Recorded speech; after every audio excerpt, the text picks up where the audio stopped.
मैं 2 घंटे बाद पढ़ाई करूँगी। How will you translate this sentence into English? आप कहोगे ये तो बहुत आसान है, इट्स वेरी सिंपल। हम कह देंगे I will study after 2 hours या फिर I am going to study after 2 hours.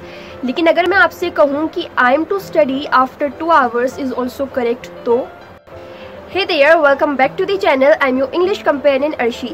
I welcome you all to this English modal verb series where we have learned so many modal verbs and their usage in different contexts and situations. अगर आप इस channel पर नए हैं, hit the subscribe button to embark on the English learning journey, जहाँ पर हम बहुत easy way में, बहुत practical way में अपने English को improve करने वाले हैं। This is the next part of the modal verb series और आज की वीडियो में हम सीखेंगे how to use is MR plus 2 in English sentences. So let's begin the video.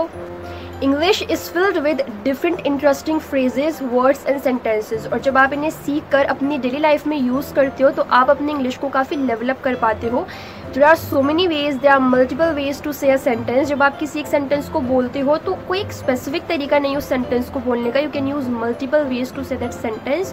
और आज की वीडियो में हम यही सीखेंगे कि एक सिंपल से सेंटेंस को हम डिफरेंट वेज में कैसे बोल सकते हैं। बट स्पेसिफिकली आज की वीडियो में हम सीखने वाले हैं how to use is MR plus 2 while speaking English. हमें पता है कि हम जनरली इज MR का यूज़ तभी करते हैं जब हम या तो कंटिन्यूस सेंटेंसेस फॉर्म करते हैं, जैसे कि मैं खाना खा रही हूँ, या वो पार्क में जा रहा है, या वो टहल रहा है, या वो पढ़ाई कर रहा है। या फिर हम इसका यूज़ तब करते हैं जब हम सिंपल सेंटेंसेस फॉर्म करते हैं, जैसे कि उसका नाम रवि है, हिज नेम इज़ रवि, या उसका नाम अंकिता है, हर नेम इज़ अंकिता, या वो मेरी बहन है, शी इज़ माई सिस्टर।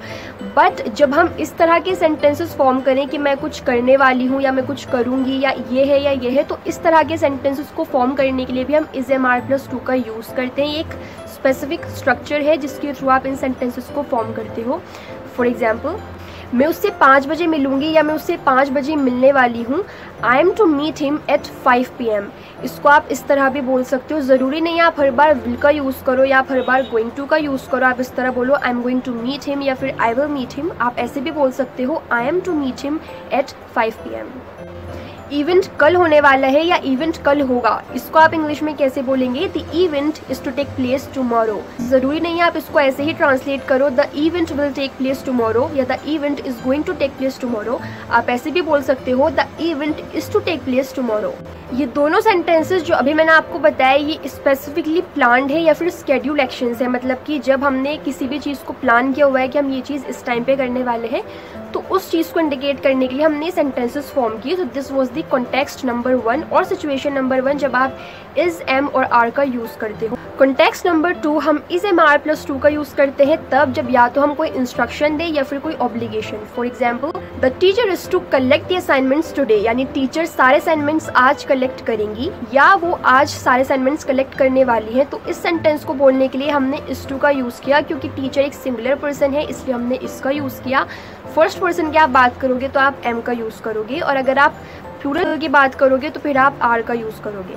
तो इस चीज़ को, क्योंकि एक इंस्ट्रक्शन है, इसको इंडिकेट करने के लिए हमने इस टू का यूज़ किया with the teacher. Rahul is to attend his friends wedding next week, यानी राहुल अगले हफ्ते अपने फ्रेंड की शादी में जाने वाला है या फिर राहुल अगले हफ्ते अपने फ्रेंड की शादी में जाएगा।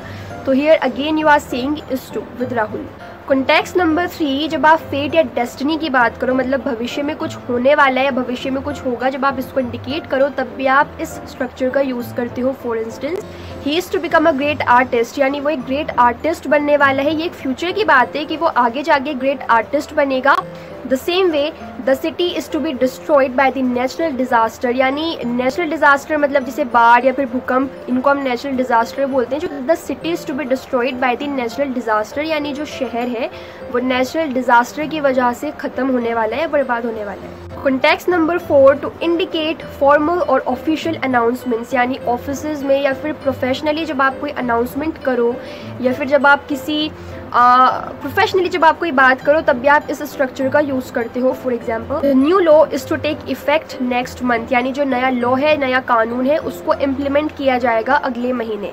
इफेक्ट का मतलब बेसिकली ये है कि जो नया कानून है, जो लॉ है, उसको नेक्स्ट मंथ अप्लाई किया जाएगा, उसका इम्प्लीमेंट किया जाएगा। The agreement is to be signed by the end of the month, यानी कि महीने के आखिर में एग्रीमेंट को साइन किया जाएगा या फिर महीने के आखिर में एग्रीमेंट साइन किया जाने वाला है।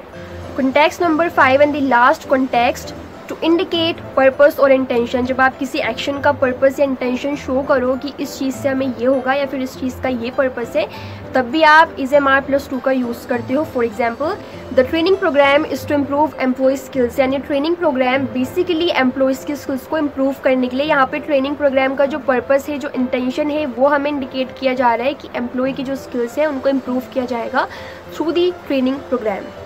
The same way this tool is to help you with your homework, यानी ये टूल तुम्हारे होमवर्क में तुम्हारी हेल्प करेगा या फिर ये टूल तुम्हारे होमवर्क में तुम्हारी हेल्प करने वाला है। तो इस तरह से जब आप करने वाले हैं या करेंगे, इस तरह की चीज़ों को या इस तरह के एक्शंस को इंडिकेट करो, तो आप बजाय गोइंग टू या विल का यूज़ करने के इज MR+2 का भी यूज़ कर सकते हो। इससे ये होगा कि आपकी इंग्लिश काफ़ी पॉलिश लगेगी, आपको बोलने में मज़ा आएगा, plus you will be able to deliver your message properly. आपकी इंग्लिश का जो लेवल है वो थोड़ा सा एडवांस हो जाएगा। अगर आपको ये वीडियो पसंद आई हो तो वीडियो को लाइक करना है, वीडियो को शेयर करना है सभी के साथ। What are you waiting for, just hit the subscribe button, ताकि आप अपनी इंग्लिश लर्निंग जर्नी को मेरे साथ अच्छे वे में, प्रैक्टिकल वे में इम्प्रूव कर पाओ। कमेंट सेक्शन में ज़रूर से बताना आपको ये वीडियो कैसी लगी and how many of you are going to embark on this journey with me to improve your English as soon as possible. मिलते हैं नेक्स्ट वीडियो में, तब तक के लिए बाय बाय।